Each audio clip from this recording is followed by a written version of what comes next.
Goddag og velkommen til vores undervisning af ioner og salte.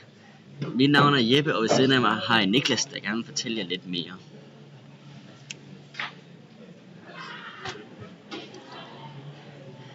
Vi starter med natriumklorid, altså køkkensaltet, eller vejsalt. På kemisprog der betyder salt et stof, som består af ioner. Og et ion, det er et atom, der afgiver, eller en atom, der har optaget eller afgivet en eller flere elektroner, og derved har det fået en elektrisk ladning.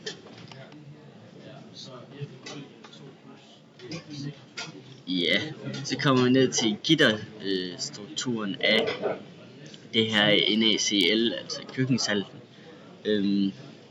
Og det foregår sådan, at det grønne, vi ser her i gitteret, det er natrium, det er et alkalimetal, og det er altså dem, der står i hovedgruppe 1, som altså har en elektron i yderste skal. Og de blå her, det er klorid, som er et halogen, altså det står i hovedgruppe 7. Så det vil sige, at natrium er altså et metal, og klorid er et ikke-metal. Og når de så... Vi kører lige videre. Så grundstoffet natrium står i første hovedgruppe. Og det vil sige, at det har, som I kan se på den her tegning, der har den en elektron i yderste skal. Det alle grundstoffer gerne vil, det er, at de vil gerne være ædelgasser. Og måden de bliver ædelgasser på, det er ved at have 8 elektroner i yderste skal. Som I kan se, så har den her en i yderste skal, så den er ikke en ædelgas. Men hvis den smider den her væk, så er der kun den yderste skal tilbage, som er 8 elektroner. Så er den her skal her ikke mere, der er ikke flere elektroner i den. Og så er den 8, og det vil sige, at den går fra at være Na, bare grundstoffet, til at være Na og en elektron. Elektronen er minus. Den er charged minus, ladet minus, negativ ladet. Og det vil sige, at natrium den bliver plusladet, fordi den mister en negativ. Det er lidt som at tænke omvendt på det hele. Det samme sker for klorid, udover det omvendt, fordi at den har 7 i yderste skal. Så det vil være nemmest for den at få en mere. Så hvis den som klorid får en elektron, som er negativ ladet, så ender den med at være klorid minus, fordi den får en ekstra negativ ladning. Og her har vi så en opgave, som viser lidt om, hvordan det her det fungerer. Som I kan se her, så starter det med at have en aluminium med en plus 3 ladning.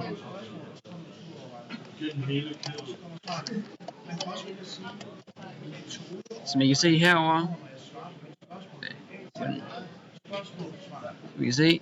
så ligger aluminium herover, og aluminium det er nummer 13. Det er grundstof nummer 13. Det vil sige, at den har 13 protoner. Protoner angiver altid, hvad for et nummer grundstof det er. Så skal vi også i den her opgave, skal vi finde ud af protoner og elektroner, hvor mange de har hver. Så skal vi også finde ud af, hvor mange elektroner den har. Og siden det er her, som I kan se, at det er en plus 3, det vil sige, at den har mistet 3 elektroner, fordi elektronerne det er negativt ladet, så hvis man tager negativ ladning, så bliver der plus. Og det vil sige, at så er der 10 elektroner tilbage, når man har taget 3. Så har vi det næste. Så er der S, som har en ladning på minus 2. Vi finder svovl, som er S herover, og det er grundstof nummer 16. Men det kan vi se, at det vil have 16 protoner, så er den minus 2. Det betyder, at den har fået 2 elektroner ekstra, så den har 18 elektroner. Så har vi Fe, som er jern, som har en ladning af plus 2. Hvis vi går herind og kigger, så er jern, det er grundstof nummer 26, så den har 26 protoner, den har plus 2, så den har 24 elektroner. Så har vi calcium med en plus 2 ladning, og calcium, det er grundstof nummer 20 med en plus 2, det vil sige at den har 18, fordi den har mistet 2 elektroner. Så har vi en hydrogen med en plusladning. Hydrogen, det er grundstof nummer 1, som I kan se heroppe. Det vil sige at den har 1 proton, så har den plus, så den har mistet sine elektroner, og så har den 0 elektroner. Den har simpelthen slet ikke nogen elektroner. Og så har vi hydrogen igen, bare med en minusladning, og vi kan jo fra sidste opgave se, at det har 1 proton, og så har den fået en elektron, fordi den har en minusladning. Så den har 2. Så hedder det sidste opgave, hvilke af disse ioner har ædelgasstruktur. Måden man kan se om de har ædelgasstrukturer, det er for eksempel, hvis vi kigger på den første, som er aluminium 3+. Aluminium ligger herover. Den ligger i den gruppe, den ligger i kodegruppe 3, som svarer til, at den har 3 elektroner i yderste skal. Hvis den så, som vi ser her, har mistet 3 elektroner for at få 3+, så går man 3 step tilbage. Den har mistet 1 elektron til gruppe 2, 2 elektroner til gruppe 3 og 3 elektroner, og så er den faktisk herover og har ædelgasstrukturen. Så den har faktisk ædelgasstrukturen, fluebanen. Hvis vi så kigger på sulfat der, svovl hedder det, så har den en minus 2, det vil sige at den har fået 2 ekstra elektroner, 1, 2. Den er også ædelgas.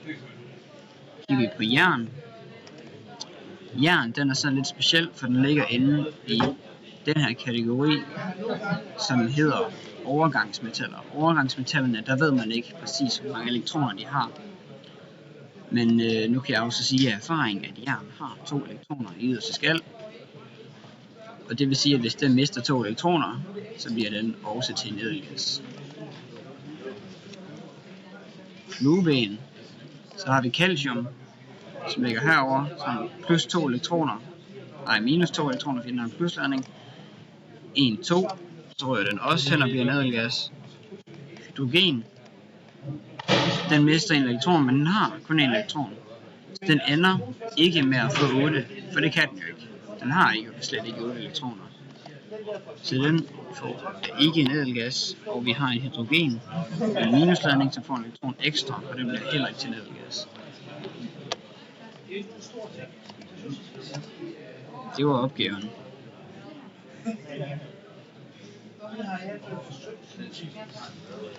Ja, det er så dannelse af det her køkkensalt, altså natriumklorid, og stofferne, de vil gerne have, altså stofferne natrium og klorid, de vil gerne have 8 elektroner i yderste skal, og natrium, den har altså 1 elektron i yderste skal, som man kan se her, og klorid har 7 elektroner i yderste skal, men de vil gerne have 8 i alt.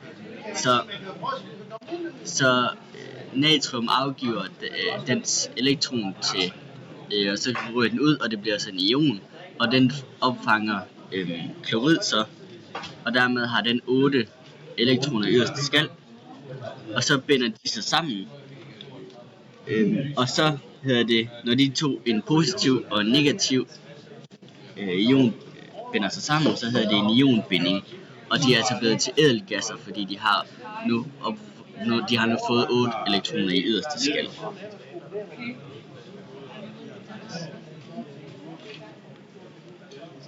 Ja, natriumkloridkrystal. Det er en krystal, hvilket vil sige, at den indeholder rigtig mange ioner.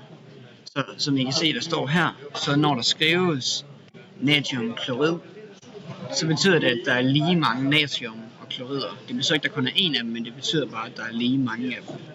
Ellers så vil der stå små tal hernede, ligesom i H2O. Men det gør der ikke. Det er et salt, og derfor er der rigtig mange på én gang.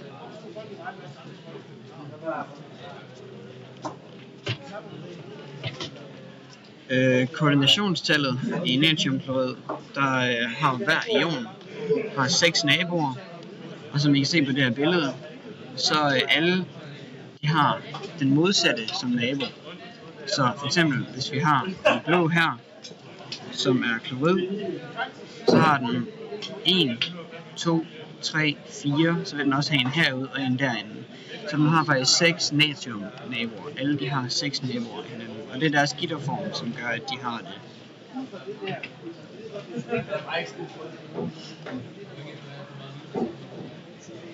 Ja, krystaller versus molekyler.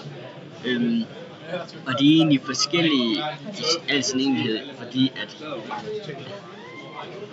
fordi at molekyl det består kun af én ion, hvor krystal det består af rigtig mange ioner.